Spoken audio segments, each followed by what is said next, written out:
The post-millennial. California Governor Gavin Newsom declares state of emergency over bird flu after 34 human cases. On Wednesday, Newsom declared a state of emergency. In the proclamation, Newsom wrote that all residents are to obey the direction of emergency officials with regard to this emergency in order to protect their safety. The proclamation stated that avian influenza H5N1 was first detected in the U.S. wild bird population in South Carolina. Since then, 61 dairies have confirmed positive tests for the bird flu across 9 counties in Central California. Despite testing and containment efforts, dairy cows at 4 Southern California dairies tested positive for bird flu December 12, 2024, necessitating a shift from regional containment to statewide monitoring in response to active cases. The document noted that since March, there have been 61 human cases reported across 8 states, 34 in California. Under the emergency declaration, states' agencies shall enter into contracts to arrange for the procurement of materials, goods, and services necessary to quickly assist with the response to and recovery from the impacts of this emergency. By January 20th, we're in a full-blown bird flu pandemic. Man. Someone get RFK Jr. on this. What do you guys think? I mean, a state of emergency in California is going to grant him some powers. Does it stop there? I do think that it will depend on the state. I think that there will be some states that'll say, no, we're going to go ahead and lock down. And if that will say we need to do things similar to California, I think there are some states that are going to say, you know what? The states that didn't do that last time actually fared better in the long run. There was some problems in the beginning, but they fared better in the long run, so we're not going to do that. I think that it's going to depend. It's going to be a situation where some states will, some states won't, and then the fight is going to be over the narrative. Because the states that do lock down, they're going to want to make sure that at least they have a good narrative, that they can explain away why they did it, and they're going to want to have data that supports their decision. So it was the right decision because blah, blah, blah, blah, blah, blah, and they'll have their talking points. And then the states that don't lock down will say, well, no, it wasn't the right decision. We made the right decision, and we'll have our talking points. And then the American people are going to decide which one they prefer based on emotional reaction. And we're living in a world now in which the presumption that an entire nation had, the vast majority of people, that you could trust your state and local and federal government on, and your doctors and the universities on matters of public health could prima facie be trusted. Yes, there are people who have pled their trust. They are more committed to state control of their health and well-being than ever before. They have destroyed so much equity and trust there that the entire process that you just described is going to go, I think, quite differently from the way it did last time. So I was reading a little bit more. The most severe case was one gentleman in Louisiana. He didn't die, but he was hospitalized. So far, I'm reading that there is no person-to-person transmission. I'm saying even if this were as bad as COVID were, given how much distrust there is between Americans and our health services, our public health services, and our government, I couldn't imagining the American people having any sort of patience for any sort of lockdown or shutdowns a la that we did during COVID time. And I especially couldn't see it going into a second Trump administration. So whatever this is, I hope they obviously address it properly, but I couldn't imagine another full-scale lockdown. Well, I'm glad Jay Bhattacharya is going to be in place.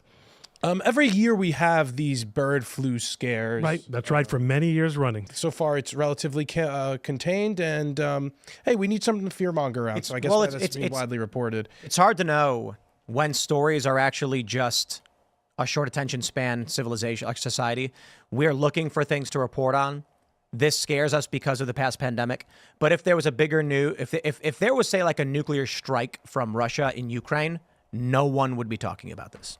The whole show would be dedicated to being like the ramifications of a nuclear strike, and though it would be an important story, the Jews of course, always has to. Yeah. You got to shoehorn them in somewhere. I mean, look at the comments. That's the only topic that's being discussed here. No, just a few people. That's true. They like saying they tend to be repetitive, like most dullards. But the issue I guess I'm bringing up is, could this just be a nothing burger? Yeah.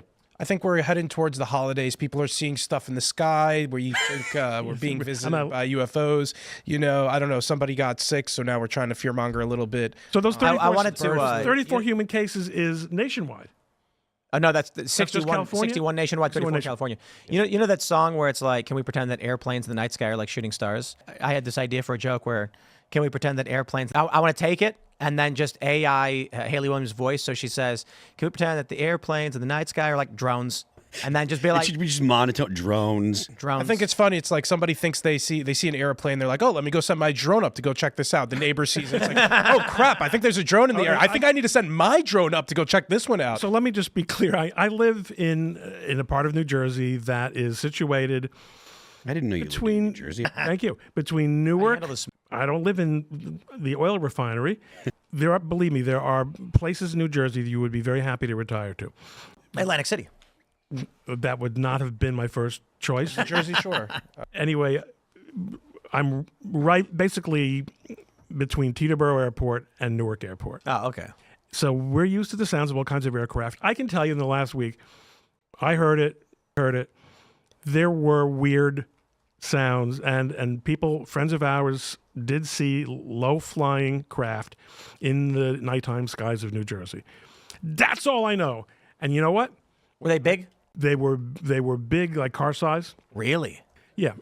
I think Americans are predisposed, humans are predisposed to look up in the sky and wonder, look among the stars, the moons, the planets, the drones, whatever's flying in the sky, and wonder. I'm from New York. I never see the stars when I'm there. When I come out to here to West Virginia, I look up and it looks like a totally different planet. We look up in Gyrocopters that fly around here.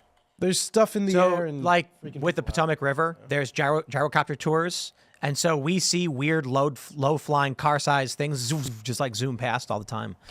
And I hope the military is working on something way past our understanding, at least testing out some. Yeah, they're actually anti-gravity passenger vehicles, and the quad rotors on them are an illusion just to make it look like they're using, standard fluid dynamic flight. Instead, we have the F-35. Barely works. What was that jet that Elon Musk was complaining about? He might cut with Doge. Oh, yeah, he said it was awful. Wasn't that the F-35? No? I don't know if it was the F-35. I don't remember exactly which. I bring this up, of course, everyone's concerned about a state of emergency because people are trying to find which conspiracy will come true to hinder Donald Trump. Nobody wants to believe that Trump's going to get in with a clean inauguration. There was some guy, there's a video going viral where he says he's calling for 11 million people to go to the Capitol and give Trump a coronary to peacefully force Trump to reject the presidency, which makes no sense because then who would be president? But everybody's trying to figure out which conspiracy is it going to be. Bird flu? Drones? What's going on? Jews. What are they going to do? Tim, why'd you skip that one? Bird flu, drones. They're all Jewish. Because he's a shill for Israel, of that's what course. I had. No, because those are all Jewish conspiracies. No, because the drone conspiracy is that there's some secret operation going on. The bird flu conspiracy is that people are dying of a disease. You have to tell me what the Jews are going to do to Trump. What are they going to do to Trump? Yeah. You mean, since they already control him, after all, why would they stop him? Exactly. So what is it? Is They actually never have to be consistent. is that a real conspiracy though? Like, do people actually think that Trump is controlled by Jews? Yes. Definitely. Dude, Nick Fuentes, he is all in on the, Trump used to be against immigration, like illegal and legal immigration, and now he's all pro-Israel He and was blah, blah, always blah, blah. for legal immigration. It's not only Trump, it's the Zionist-occupied government. There you It's go. the Zog. So totally under the thumb of the... Yeah, and Trump, too. I mean, his biggest donors were Jews in both campaigns, the Adelsons. Musk might have edged out, but he did it through a super PAC or what have you. But How's the check? There are a lot of weird people out there. And they're all in the chat. Elon Musk doesn't get enough credit for spending as much money as he does. I feel like the Adelsons, they get a ton of credit, but Elon Musk whips out $100 million, and if he were Jewish, I feel like he'd have more eyes on him. But $100 million for him is a little bit more like, making a wedding for, a middle-class person, whereas for the Adelsons, $100 million, I think they might notice. I was hinting a little bit earlier about Elon Musk and his relationship with Trump and potential concerns about it. I think, we like Elon Musk because he widely agrees with us, but, there are some conflicts of interest with him working in government. He does have very big businesses, obviously. Trump used to be very anti-EVs until Elon Musk became a supporter of his. And then he had a quote where he's like, well, Elon Musk is one of my biggest supporters now. I guess I got to like EVs. So, the relationship is interesting. I doubt it'll last all 4 years of the Trump administration. I don't know if he's just trying to couch Elon Musk in this Doge project with Vivek, but with how much influence he's exerting, especially with on this CR, I mean, he's somebody to have our eyes on. He thinks he's president, though. I think Elon thinks he's the Jew controlling Trump. It's Elon. You have a problem with African Americans, obviously. Yeah, that's what it is. You just don't like. Well, South Africans like Serge. This guy's the. I don't think Trump is easily controlled. I think he can be manipulated. Maybe not easily, but he can be. And so he certainly falls into these traps where he trusts someone too much. I don't see a reality where someone goes to Trump and tells him what to do, and he just goes, "Whatever you say, I'll do whatever you want." That's not Donald Trump. Yeah. You'd have to try to convince it it's his idea. You'd have to. Right. You can manipulate him. Trump's the kind of guy who's like, Seamus made the joke when we did the Fauci Trump cast the COVID into the fire gag. So the joke was that Fauci is making an excuse for why they made the virus, and it's a play on Lord of the Rings where Fauci says to Trump, "Do it, cast the virus into the fires," and Trump goes, "Well, I was going to, but now I'm not because you told me to." Like that's kind of the idea. You can't go to Trump and say, "Do it." He'll go, "Now I'm doing the opposite." And easily flattered. I think if you give him a lot of compliments, tell him he's the biggest and best president that there ever was. You tell him that he won the previous election, that he's never lost the election, that he's been president the whole time. He'll think I told him that. I said he was the best president of my lifetime, and that he never lost one. I didn't say that. But if you do say that to him, he'll give you endorsements. It's true though. Yeah. So he is. How was your experience meeting Trump when you did that interview with him? I met him a couple times. The interview is good, but I did tell him that he's the greatest president of my lifetime, and it's not very many. And he agreed. I mean, he said thank you. You know what I mean? Yeah. Or something to that effect. But it's true. You look at the economy, you look at the border, you look at trade policy, you look at foreign policy. It's the best we've ever had. But there's an element in this country that wants us to dump hundreds of billions of dollars in Ukraine. And they can't articulate why. Other than Russia is a big country. Yeah. And Ukraine is a small country. So I think it was Mitch McConnell who wrote an article in Foreign Policy earlier this week or late last week about why we should still be in Ukraine and supporting Ukraine. He'll argue things like that all of our enemies are... they're all working together. It's this axis of resistance. And part of why Assad fell was because Russia's bogged down in Ukraine. And, if Russia's successful in Ukraine, then it could help embolden China. Mitch McConnell argues that all the axis of resistance are allies with each other, and that when Putin's bogged down in Ukraine, Assad is propped up less, and China's less emboldened to invade Taiwan. And Are you saying that our enemies are united, and if we withdraw from one area, they will become emboldened? And yeah. Like, for example, if China sees that we retreat from helping Ukraine, then we're therefore less likely. I think it's the opposite. Mm-hmm. I think China sees an opportunity with U.S. entrenchment. I think this is more historically accurate. China wants Taiwan. They're going to wait until we are occupied and bogged down in a war we can't handle, and then they're going to make their move. So if we say, we're not getting involved in Ukraine, who's not an ally, our concern is Taiwan. Russia takes the Donbass region and moves into Crimea, and we're like, whatever. Not a NATO country. China's going to be like, we can't make a move on Taiwan because the U.S. is armed and ready. We dump hundreds of billions of dollars into Ukraine, start sending troops to Poland, and we've been doing that. And then China, what happens? A Chinese vessel drops anchor and severs two undersea cables because they create conflict and chaos there. And then when we're distracted and that pulls resources away from the Pacific Fleet, they can move into Taiwan, which they've been continually trying to do. It's going to be interesting to see how foreign policy plays out in the Trump administration, because I feel like he's neither an isolationist nor interventionist. Trump, like he does in many political fields, he ascends. So I think Trump tries to play a little close to the chest. You never know which way he's going to go. I certainly hope not. Well, I think he already has some of them with Marco Rubio and Mike Waltz, was it? That Marco Rubio's a madman? Not a madman, but... more neocon. People would call him a neocon. That makes sense. I mean, Marco Rubio is the most establishment guy that I think I've heard Trump decide to. I think he's very hawkish still, Rubio. He just, but I think goes under the radar. Rubio's proven to Trump that he'll just do what Trump says. Trump's like, listen, you're going to do the job. You're going to do what we want you to do. And then afterwards, you have a career in front of you. And Rubio's probably like, okay. It would be dumb politically for any of these guys to cross Donald Trump, obviously. It's not even the Republican Party anymore. It's the MAGA Party. It's the MAGA season, baby. Yep. So. The Republican Party was awful. I never liked them. And then Trump came in, and he is not a traditional Republican. And Bernie was trying to do the same thing to the Democrats. But he wasn't willing to really try.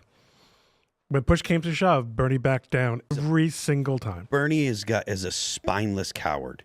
He is absolutely. I don't care if you like what he was talking about or not. It is objectively true that he is spineless and he doesn't have the guts to stand up to the Democrats at all. He walked off the stage as soon as two women got up on stage and were saying, "This is our stage now," and blah blah blah. He's like, "Okay, fine, get out of here," So the idea that Bernie is like is a person to be emulated, yeah, that's a joke in my opinion. So he has no spine and no guts.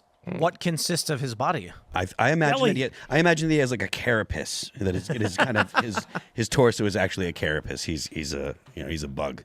So there's not many good things I could say about Democrats, but I do think they subjugate the socialists in their party very well. So like what they did with Bernie Sanders, and now what they're doing with AOC with these head House positions that she was. We'll see about that, because the socialists in the party were setting the narrative for the Democrats for the past 15 years. That's what woke is. Yeah. It's all race communism, right? It's all just communism based on race. Equity is all communism. We got to bring the people that are of the minorities POC. They all have to be given stuff, so that way we can tear the white people down. Like that was the whole deal. So I don't know that they actually do control them. We'll see. The current civil war in the Democrat Party will kind of show you, and it would be nice to see the Democrats kind of return to being marginally intelligent and to really isolate people like Hassan and the far left, and do something about the fact that there are so many Democrats or leftists that would caucus with the Democrats that will say things like they support the murder of the United Healthcare CEO and all of the horrible, monstrous results that can come with having that sentiment being the dominant sentiment in your political party. Yeah, I think they really speak to the sentiment that many people were praising Luigi for. Yeah, that's exactly what I'm talking about. Which is so gross. I also think there's something to be said about half the people who are talking in support of Luigi online, half of them were POS communists, obviously. Yes. And I feel like it's dangerous to be sympathetic with people like those. Once you start justifying political murder, I think that leads you down, obviously, a really dumb, gross, immoral route. But that's the age that we're on right now. Shinzo Abe, God rest his soul, was murdered in cold blood. But the person who perpetrated that crime was praised. And he was, so you have to wonder what the downstream effects with that will be. Multiple attempts on Donald Trump's life, obviously, with all the praise that Luigi has received online, although probably not as real, not as potent in real life as it is online, could inspire others. So we could have this stochastic terrorism effect. That's the only time I'd ever appreciate and use that phrase like that too. I thought you were going to go on to it. No, I agree with you, but if you look at the politics in the U.S., and I think that this is probably inflamed by the internet and stuff, but that there are people on the far left, and there are far more people on the far left that are comfortable with calling themselves communists, but there is a growing faction on the far right that are comfortable, putting up pictures of Hitler and saying, "We owe this man an apology." That was a tweet. Yo, that was a wild tweet. Yeah, Like 6 million views. Unreal. Thanks for checking out this clip from Timcast IRL. Make sure to watch the show live Monday through Friday at 8 p.m. Subscribe to this channel, and we will see you all there.